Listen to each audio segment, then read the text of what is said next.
बेटा ਆਪਾਂ ਕਰ ਰਹੇ ਹਾਂ ਜੀ chapter number 9 psychology and sports.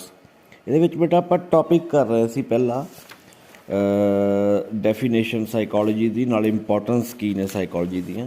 Importance ਦੇ ਵਿੱਚ ਨੈਕਸਟ ਪੁਆਇੰਟ 4th ਪੁਆਇੰਟ ਆ ਗਿਆ ਜੀ 208 ਪੇਜ ਨੰਬਰ 'ਤੇ ਆਪਾਂ ਸਟਾਰਟ ਕਰਨਾ ਵਾ। ਇੰਪਰੂਵਮੈਂਟ ਇਨ ਕੋਚਿੰਗ ਸਕਿੱਲਸ, ਵੀ ਆਪਾਂ ਕੋਚਿੰਗ ਸਕਿੱਲਸ ਦੇ ਵਿੱਚ ਕਿਵੇਂ ਇੰਪਰੂਵਮੈਂਟ ਲਿਆ ਸਕਦੇ ਹਾਂ। ਸਪੋਰਟਸ ਸਾਈਕੋਲੋਜੀ ਕੋਚਿਜ਼ ਨੂੰ ਪਲੇਅਰ ਦੇ ਬਿਹੇਵੀਅਰ ਨੂੰ ਅੰਡਰਸਟੈਂਡ ਕਰਨ ਵਿੱਚ ਹੈਲਪ ਕਰਦੀ ਹੈ। ਇਸ ਤਰ੍ਹਾਂ ਉਹਨਾਂ ਨੂੰ ਬੈਟਰ ਵੇ 'ਚ ਟ੍ਰੇਨ ਕਰ ਸਕਦੇ ਆ। Number 7 reducing stress. Sports psychology stress and tension ਨੂੰ ਰਿਡਿਊਸ ਕਰਨ ਵਿੱਚ ਹੈਲਪ ਕਰਦੀ ਹੈ। ਕੰਪੀਟੀਸ਼ਨ ਦੇ ਦੌਰਾਨ ਪਲੇਅਰ ਜੋ ਉਹਨਾਂ ਦੀ ਪਰਫਾਰਮੈਂਸ ਨੂੰ ਇਨਹਾਂਸ ਕਰਨ ਵਿੱਚ ਹੈਲਪ ਮਿਲ ਸਕੇ। Number 8 better understanding and coordination. Sports psychology ਦੀ knowledge coaches, team members etcetera ਵਿਚਕਾਰ ਇੱਕ ਬੈਟਰ ਇਨਵਾਇਰਮੈਂਟ ਐਂਡ ਰਿਲੇਸ਼ਨ ਬਣਾਉਣ ਵਿੱਚ ਹੈਲਪ ਕਰਦੀ ਹੈ। Number 9 enhancing psychological capacities. Sports psychology ਵਿੱਚ ਵਾਧਾ ਹੁੰਦਾ ਹੈ ਇਹਦੇ ਨਾਲ ਸਪੋਰਟਸ ਪਰਸਨ ਦੀਆਂ ਸਾਈਕੋਲੋਜੀਕਲ ਕਪੈਸਿਟੀਜ਼ ਵਿੱਚ, ਜਿਵੇਂ ਮੋਟੀਵੇਸ਼ਨ ਵਿੱਚ ਇੰਪੋਰਟੈਂਟ ਰੋਲ ਪਲੇ ਕਰਦੀ ਹੈ। ਐਥਲੀਟਸ ਦੀ ਫਿਜ਼ੀਕਲ ਕਪੈਸਿਟੀ ਨੂੰ ਇਨਕਰੀਜ਼ ਕਰਨ ਵਿੱਚ। Number 10 better training method. ਹਰ ਪਲੇਅਰ ਦਾ ਆਪਣਾ ਐਟੀਟਿਊਡ, ਇੰਟਰਸਟ ਐਕਸੈਕਟਰਾ ਹੁੰਦਾ ਹੈ। ਇਸ ਤਰ੍ਹਾਂ ਸਪੋਰਟਸ ਸਾਈਕੋਲੋਜੀ ਦੀ ਵਰਤੋਂ ਹਰੇਕ ਐਥਲੀਟ ਲਈ ਉਸ ਦੀ ਜ਼ਰੂਰਤ ਅਨੁਸਾਰ ਇੱਕ ਇੰਡੀਵਿਜੂਅਲ ਪ੍ਰੋਗਰਾਮ ਤਿਆਰ ਕੀਤਾ ਜਾ ਸਕਦਾ ਹੈ ਤਾਂ ਜੋ ਬੈਟਰ ਰਿਜ਼ਲਟ ਪ੍ਰਾਪਤ ਕੀਤੇ ਜਾ ਸਕਣ। ਇਨ ਕੰਕਲੂਜ਼ਨ ਵਿੱਚ ਅਸੀਂ ਕਹਿ ਸਕਦੇ ਹਾਂ ਕਿ sports psychology athlete and player the best performance ਨੂੰ ਅਚੀਵ ਕਰਨ ਵਿੱਚ ਵਾਈਟਲ ਰੋਲ ਪਲੇ ਕਰਦਾ ਹੈ। ਨੈਕਸਟ ਆ ਗਿਆ ਜੀ 9.2 different between growth and development. ਇਹ ਵੀ ਬੇਟਾ ਇੰਪੋਰਟੈਂਟ ਟੌਪਿਕ ਹੈ, ਮਾੜਾ ਜਿਹਾ ਧਿਆਨ ਨਾਲ ਸੁਣ ਲਿਓ ਜੀ। ਗਰੋਥ ਕੀ ਹੁੰਦੀ? ਸਭ ਤੋਂ ਪਹਿਲਾਂ ਗਰੋਥ ਦੇ ਵਿੱਚ growth term is size, weight, height ਨੂੰ ਇਨਕਰੀਜ਼ ਕਰਨ ਔਰ ਲਾਰਜਰ ਹੈਵੀਅਰ ਬਣਾਉਣ ਲਈ ਵਰਤਿਆ ਜਾਂਦਾ। ਮਤਲਬ ਤੁਹਾਡੀ ਹਾਈਟ ਨੂੰ ਮੇਜਰ ਕੀਤਾ ਜਾਂਦਾ, ਸਾਈਜ਼ ਨੂੰ, ਤੁਹਾਡੇ ਵੇਟ ਨੂੰ। ਇਹ ਗਰੋਥ ਦੇ ਅੰਡਰ ਆਉਂਦੇ ਆ। ਗਰੋਥ ਨੂੰ ਆਪਾਂ ਦੇਖ ਸਕਦੇ ਹਾਂ ਸਾਹਮਣੇ ਤੋਂ, ਵੀ ਗਰੋਥ ਹੋ ਰਹੀ ਹੈ। ਇੱਕ ਛੋਟਾ ਬੱਚਾ ਉਹ ਵੱਧ ਰਿਹਾ, ਉਹਦੀ ਗਰੋਥ ਹੋ ਰਹੀ ਹੈ, ਆਪਾਂ ਨੂੰ ਦਿਸ ਰਿਹਾ ਕਿਉਂਕਿ ਉਹਦੀ ਹਾਈਟ ਵੱਧ ਰਹੀ, ਉਹਦਾ ਵੇਟ ਵੱਧ ਰਿਹਾ ਵਾ। In other words muscle, skeletal and body in general. ਇਹ ਫਿਜ਼ੀਕਲ ਚੇਂਜਿਸ ਹਨ ਜੋ ਵੇਖੀਆਂ ਜਾ ਸਕਦੀਆਂ ਹਨ। ਇਹਨਾਂ ਚੇਂਜਿਸ ਨੂੰ ਪੈਰੈਂਟਲ ਸਟੇਜ ਤੋਂ ਲੈ ਕੇ ਓਲਡ ਏਜ ਤੱਕ ਵੇਖਿਆ ਜਾਂਦਾ ਹੈ। ਨੈਕਸਟ ਆ ਗਿਆ ਜੀ development. Development growth and development ਆਮ ਤੌਰ 'ਤੇ ਹਰੇਕ ਪਰਸਨ ਦੁਆਰਾ ਸੇਮ ਹੀ ਮੰਨਿਆ ਜਾਂਦਾ, ਪਰ ਡਿਵੈਲਪਮੈਂਟ ਬਹੁਤ ਹੀ ਡਿਫਰੈਂਟ ਹੁੰਦੀ ਹੈ ਅਤੇ ਵੱਖੋ ਵੱਖਰੇ ਉਹਦੇ ਅਰਥ ਹੁੰਦੇ ਹਨ। ਡਿਵੈਲਪਮੈਂਟ ਇੱਕ advancement, more unfoldment, progressive changes and developing maturity ਨੂੰ ਦਰਸਾਉਂਦਾ ਹੈ। ਮੈਚੋਰਿਟੀ ਮਤਲਬ ਆਪਾਂ ਕਿੰਨੇ ਕੁ ਡਿਵੈਲਪ ਹੋਏ, ਆਪਣਾ ਬ੍ਰੇਨ ਕਿੰਨਾ ਡਿਵੈਲਪ ਹੋਇਆ, ਆਪਾਂ ਕੀ ਕੁਛ ਸਿੱਖਿਆ, ਆਪਾਂ ਕਿੰਨੇ ਕੁ ਪ੍ਰੋਗਰੈਸਿਵ ਆ, ਹੈ ਨਾ, ਆਪਾਂ ਐਡਵਾਂਸਮੈਂਟ ਆਪਣੀ 'ਚ ਕਿੰਨੇ ਆਈ ਆ, ਉਹਨੂੰ ਡਿਵੈਲਪਮੈਂਟ ਕਿਹਾ ਜਾਂਦਾ। ਡਿਵੈਲਪਮੈਂਟ ਇੱਕ ਪ੍ਰੋਗਰੈਸਿਵ ਚੇਂਜ ਹੈ ਜੋ ਐਕਸਪੀਰੀਅੰਸ ਐਂਡ ਮੈਚੋਰਿਟੀ ਦੇ ਰਿਜ਼ਲਟ ਵਜੋਂ ਆਉਂਦੀ ਹੈ, ਪ੍ਰੈਡਿਕਟੇਬਲ ਪੈਟਰਨ ਵਿੱਚ ਵਾਪਰਦੀ ਹੈ ਅਤੇ ਚੇਂਜਿਸ ਨੂੰ ਨਹੀਂ ਦੇਖਿਆ ਜਾ ਸਕਦਾ। ਮਤਲਬ ਆਪਾਂ ਕਿਸੇ ਦਾ ਡਿਵੈਲਪਮੈਂਟ ਹੋ ਰਹੀ ਆ, ਉਹਦਾ ਬ੍ਰੇਨ ਵੱਧ ਰਿਹਾ, ਉਹ ਸਿੱਖ ਰਿਹਾ, ਪਰ ਆਪਾਂ ਉਹਨੂੰ ਦੇਖ ਨਹੀਂ ਸਕਦੇ। ਠੀਕ ਹੈ, ਇਹ ਡਿਵੈਲਪਮੈਂਟ ਆ। ਗਰੋਥ ਨੂੰ ਆਪਾਂ ਸਾਹਮਣੇ ਤੋਂ ਦੇਖ ਸਕਦੇ ਹਾਂ। ਇਹ ਫਰਕ ਹੁੰਦਾ ਜੀ ਗਰੋਥ ਐਂਡ ਡਿਵੈਲਪਮੈਂਟ ਦੇ ਵਿੱਚ। ਡਿਵੈਲਪਮੈਂਟ ਵਿੱਚ ਬਹੁਤ ਸਾਰੇ ਸਟਰਕਚਰ ਐਂਡ ਫੰਕਸ਼ਨਸ ਇੰਟੀਗ੍ਰੇਟਿੰਗ ਕਰਨ ਦੇ ਕੰਪਲੈਕਸ ਪ੍ਰੋਸੈਸ ਹੈ, ਜਿਸ ਵਿੱਚ ਪੋਜ਼ੀਟਿਵ ਨੈਗੇਟਿਵ ਚੇਂਜਿਸ ਇਨਵੋਲਵ ਹੁੰਦੀਆਂ ਹਨ। ਗੇਨ ਐਂਡ ਲੂਜ਼ਿਸ ਲਾਈਫ ਦੇ ਹਰ ਸਟੇਜ 'ਤੇ ਵਾਪਰਦਾ ਹੈ। ਹਰ ਪਰਸਨ ਵਿੱਚੋਂ ਇੱਕ ਟਾਈਪ ਡਿਵੈਲਪ ਨਹੀਂ ਹੋ ਸਕਦੀ। ਹਰ ਕੋਈ ਮਤਲਬ ਨਹੀਂ ਹਰ ਪਾਸੇ ਇੰਨਾ ਡਿਵੈਲਪ ਹੋ ਸਕਦਾ। ਕਿਸੇ ਦੀ ਕੋਈ ਕੁਆਲਿਟੀ ਹੁੰਦੀ ਹੈ, ਕਿਸੇ ਦੀ ਕੋਈ ਕੁਆਲਿਟੀ ਹੁੰਦੀ।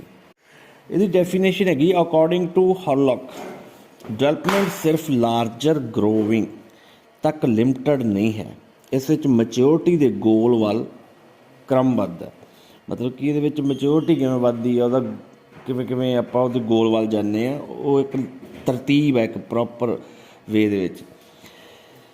ਇਕਸਾਰ ਟਾਈਪ ਦੇ ਚੇਂਜਿਸ ਨੂੰ ਪ੍ਰੋਗਰੈਸਿਵ ਸੀਰੀਜ਼ ਸ਼ਾਮਲ ਹੁੰਦੀ ਹੈ ਇਹਦੇ ਵਿੱਚ। Development is quantitative as well as qualitative, quantity 'ਚ ਵੀ ਹੁੰਦੀ ਹੈ ਅਤੇ ਕੁਆਲਿਟੀ 'ਚ ਵੀ ਹੁੰਦੀ ਹੈ। ਸੈਕਿੰਡ, ਗਰੋਥ ਵਿੱਚ height, weight, size, shape of organs ਸ਼ਾਮਲ ਹੁੰਦੇ ਹਨ, ਜਿਵੇਂ ਬ੍ਰੇਨ ਐਕਸੈਕਟਰਾ। ਔਰ ਡਿਵੈਲਪਮੈਂਟ ਦੇ ਵਿੱਚ physical changes, social and emotional changes ਵੀ ਸ਼ਾਮਲ ਹੁੰਦੀਆਂ ਹਨ। Third, growth measurable and visible ਹੈ, ਪਰ ਡਿਵੈਲਪਮੈਂਟ ਸਿਰਫ ਮੈਚਿਓਰ ਬਿਹੇਵੀਅਰ ਨੂੰ ਹੀ ਮੇਜਰ ਕੀਤਾ ਜਾ ਸਕਦਾ ਹੈ, ਇਹ ਦਿਖਾਈ ਨਹੀਂ ਦਿੰਦਾ।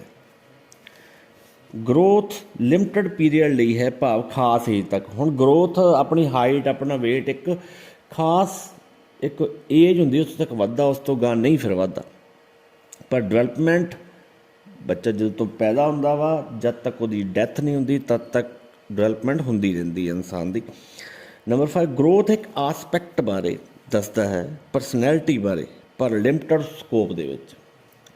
ਗਰੋਥ ਜਿਹੜੀ ਪਰਸਨੈਲਿਟੀ ਬਾਰੇ ਜ਼ਿਆਦਾ ਹੈਗਾ, ਪਰ ਥੋੜ੍ਹਾ ਲਿਮਟਡ ਸਕੋਪ ਦੇ ਵਿੱਚ ਆ। ਡਿਵੈਲਪਮੈਂਟ ਦੇ ਸਾਰੇ ਆਸਪੈਕਟ ਨਾਲ ਸੰਬੰਧਿਤ ਹੈ ਪਰਸਨੈਲਿਟੀ, ਅਤੇ ਇੱਕ ਵਾਸਟ ਸਕੋਪ ਹੈ। ਠੀਕ ਹੈ ਜੀ।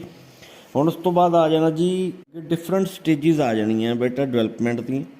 Developmental characteristic and different stages of development. ਪਹਿਲਾ ਫਿਜ਼ੀਕਲ ਡਿਵੈਲਪਮੈਂਟ ਆ ਜਾਂਦੀ। ਇਹ ਸਟੇਜ ਇਨਫੈਂਟੀ ਵਿੱਚ ਚਾਈਲਡ ਹੁੰਦੀ, ਮਤਲਬ ਕਿ ਇੱਕ ਸਟਾਰਟਿੰਗ ਜਿਹੜੀ ਹੁੰਦੀ ਉਹ ਚਾਈਲਡ 'ਚ ਹੁੰਦੀ ਹੈ। Physical growth, size and weight ਹੁੰਦੀ ਹੈ। ਨਿਊ ਬੋਰਨ ਚਾਈਲਡ ਦੀ ਲੈਂਥ 19 ਇੰਚਸ, ਮਤਲਬ ਕਿ 19 ਇੰਚ ਦਾ ਹੁੰਦਾ ਨਿਊ ਬੋਰਨ ਬੇਬੀ, ਜਿਹੜਾ ਬਿਲਕੁਲ ਸਟੀਕ, ਮਤਲਬ ਕਿ ਜਿਹੜੀ ਸਹੀ ਹਾਈਟ ਹੋਣੀ ਚਾਹੀਦੀ ਹੈ। ਪਰ 17 to 21 ਇੰਚਸ ਤੱਕ ਵੱਡਾ ਛੋਟਾ ਹੋ ਸਕਦਾ। ਇਹ ਨਹੀਂ ਗਾ ਵੀ 17 ਇੰਚ ਦਾ ਵੀ ਬੇਬੀ ਹੋ ਸਕਦਾ ਵਾ ਨਿਊ ਬੋਰਨ, ਔਰ 21 ਇੰਚ ਤੱਕ ਵੀ ਹੋ ਸਕਦਾ ਵਾ। ਇਹਦਾ ਵੇਟ ਨਿਊ ਬੋਰਨ ਦਾ 7 ਪਾਊਂਡ ਹੁੰਦਾ ਹੈ, ਪਰ ਇਹ 3 ਪਾਊਂਡ ਤੋਂ ਲੈ ਕੇ 16 ਪਾਊਂਡ ਤੱਕ ਹੋ ਸਕਦਾ ਹੈ। ਗਰੋਥ ਦਰ ਵਿੱਚ ਇੱਕ ਪਰਿਵਰਤਨ heredity, diet, environmental conditions etcetera depend ਕਰਦਾ ਹੈ। ਇੱਕ ਆਮ ਚਾਈਲਡ, ਇੱਕ ਨੋਰਮਲ ਜੋ ਚਾਈਲਡ ਆਪਣੇ ਬਰਥ ਤੋਂ 6 ਮਹੀਨੇ ਬਾਅਦ ਡਬਲ ਵੇਟ ਹੋ ਜਾਂਦਾ ਹੈ। ਮਤਲਬ ਕਿ ਜੇ ਬਰਥ 'ਤੇ ਉਹਦੇ 3 ਕਿਲੋ ਸੀਗਾ ਤਾਂ ਉਹਦੇ 6 ਮਹੀਨੇ ਬਾਅਦ ਡਬਲ 6 ਕਿਲੋ ਹੋ ਜਾਏਗਾ। 1 ਸਾਲ ਬਾਅਦ ਉਹ ਟ੍ਰਿਪਲ ਹੋ ਜਾਂਦਾ ਹੈ। ਇਸ ਪੀਰੀਅਡ ਦੌਰਾਨ ਬੋਨਸ ਜੋ ਬਰਥ ਟਾਈਮ ਸੌਫਟ ਹੁੰਦੀਆਂ ਉਹਨੂੰ ਹਾਰਡ ਹੋਣੀਆਂ ਸਟਾਰਟ ਹੋ ਜਾਂਦੀਆਂ ਹਨ। ਬੋਨਸ ਐਂਡ ਮਸਲ ਤੇਜ਼ੀ ਨਾਲ ਗਰੋ ਕਰਦੇ ਹਨ। ਉਹ ਪਹਿਲਾਂ ਬੈਠਣਾ, ਫਿਰ ਖੜ੍ਹੇ ਹੋਣਾ, ਫਿਰ ਚੱਲਣਾ ਅਤੇ ਦੌੜਨ ਵਿੱਚ ਹੈਲਪ ਕਰਦੇ ਹਨ। ਪਹਿਲਾ ਜਿਹੜਾ ਟੀਥ ਆ ਉਹ 6 ਮੰਥ ਵਿੱਚ ਦਿਖਾਈ ਦਿੰਦੇ ਹਨ, ਅਤੇ 16 ਟੀਥ ਲਗਭਗ 5 ਈਅਰ ਦੀ ਏਜ ਤੱਕ ਆ ਜਾਂਦੇ ਆ। ਉਸ ਤੋਂ ਬਾਅਦ ਆ ਜਾਂਦਾ ਜੀ ਇੰਟਲੈਕਚੁਅਲ ਡਿਵੈਲਪਮੈਂਟ, ਜਿਹਨੂੰ ਮੈਂਟਲ ਡਿਵੈਲਪਮੈਂਟ ਵੀ ਕਹਿ ਦਿੰਦੇ ਆਪਾਂ। ਇੰਟਲੈਕਚੁਅਲ ਡਿਵੈਲਪਮੈਂਟ ਦਾ ਅਰਥ ਹੈ interests, language, memory power, imagination, understanding, thinking etcetera ਦੀ ਡਿਵੈਲਪਮੈਂਟ ਹੈ। ਚਿਲਡਰਨ ਇਨਫੈਂਸੀ ਵਿੱਚ ਹੀ ਉਹਨਾਂ ਚੀਜ਼ਾਂ ਵਿੱਚ ਇੰਟਰਸਟ ਰੱਖਦਾ ਹੈ ਜੋ ਉਸ ਦੀ ਹੰਗਰ ਐਂਡ ਫੀਡਿੰਗ ਦੀ ਤੁਰੰਤ ਜ਼ਰੂਰਤ ਨੂੰ ਪੂਰਾ ਕਰਦੇ ਹਨ। ਹੁਣ ਛੋਟੇ ਬੱਚੇ ਆ, ਉਹਨਾਂ ਨੂੰ ਤਾਂ ਉਸੇ ਚੀਜ਼ ਨਾਲ ਮਤਲਬ ਆ ਵੀ ਕਿਹੜੀ ਚੀਜ਼ ਹੈ ਜਿਹੜੀ ਮੈਨੂੰ ਫਟਾਫਟ ਮੇਰੇ ਢਿੱਡ ਭਰ ਦੇ। ਆਪਣੀ ਮਦਰ ਨਾਲ ਤਾਂ ਹੀ ਲਗਾਵ ਹੁੰਦਾ ਬੱਚੇ ਦਾ ਜ਼ਿਆਦਾ। ਹੌਲੀ ਹੌਲੀ ਬਰਾਈਟ, ਜਿੰਗਲਿੰਗ ਐਂਡ ਮੂਵਿੰਗ ਟੋਆਏ ਵੱਲ ਇੰਟਰਸਟ ਪੈਦਾ ਹੁੰਦਾ ਹੈ। ਫਿਰ ਹੌਲੀ ਹੌਲੀ ਉਹਨੂੰ ਪਤਾ ਲੱਗਦਾ ਮੈਂ ਖੇਡਣਾ ਵੀ ਹੈ ਨਾ। 2 ਤੋਂ 3 ਸਾਲ ਦੀ ਏਜ ਵਿੱਚ ਉਹ ਬਹੁਤ ਸਮਾਲ ਸੈਂਟੈਂਸਿਸ ਬੋਲਣੇ ਸਿੱਖਦਾ ਹੈ। 5 ਈਅਰ ਦੀ ਏਜ ਵਿੱਚ ਉਹ ਸੋਚਣਾ ਸਟਾਰਟ ਕਰਦਾ ਹੈ ਅਤੇ ਖੇਡਣ ਵਿੱਚ ਇੰਟਰਸਟ ਲੈਂਦਾ ਹੈ। ਨਿਊ ਵਰਡ ਨੂੰ ਜਾਣਨ ਲਈ ਉਸ ਦੀ ਕਪੈਸਿਟੀ ਇਨਕਰੀਜ਼ ਹੁੰਦੀ ਹੈ। ਉਹ ਅਡਲਟਸ ਦੀ ਸਿੰਪਲ ਕਨਵਰਸੇਸ਼ਨ ਨੂੰ ਸਮਝਣਾ ਸਟਾਰਟ ਕਰ ਦਿੰਦਾ ਹੈ। ਇਹ 5 ਸਾਲ ਦੀ ਏਜ 'ਚ ਸ਼ੁਰੂ ਹੋ ਜਾਂਦਾ ਵਾ। ਉਹ ਕਿਊਰੀਅਸ ਹੋ ਜਾਂਦਾ ਹੈ ਅਤੇ ਆਪਣੀ ਕਿਊਰੀਓਸਿਟੀ ਨੂੰ ਪੂਰਾ ਕਰਨ ਲਈ ਬਹੁਤ ਸਾਰੇ ਕੁਐਸਚਨ ਪੁੱਛਦਾ ਹੈ। ਉਹ ਪਰੀਆਂ ਦੀਆਂ ਸਟੋਰੀਜ਼ ਜਿਹੜੀਆਂ ਸੁਣਨਾ, ਵੇਖਣਾ ਪਸੰਦ ਕਰਦਾ ਹੈ। ਉਸ ਦੀ ਮੈਮਰੀ ਅਤੇ ਇਮੈਜੀਨੇਸ਼ਨ ਦੀ ਪਾਵਰ ਵੱਧਦੀ ਹੈ ਅਤੇ ਉਹ ਉਸੇ ਅਨੁਸਾਰ ਹੀ ਬੋਲਣਾ ਸ਼ੁਰੂ ਕਰਦਾ ਹੈ।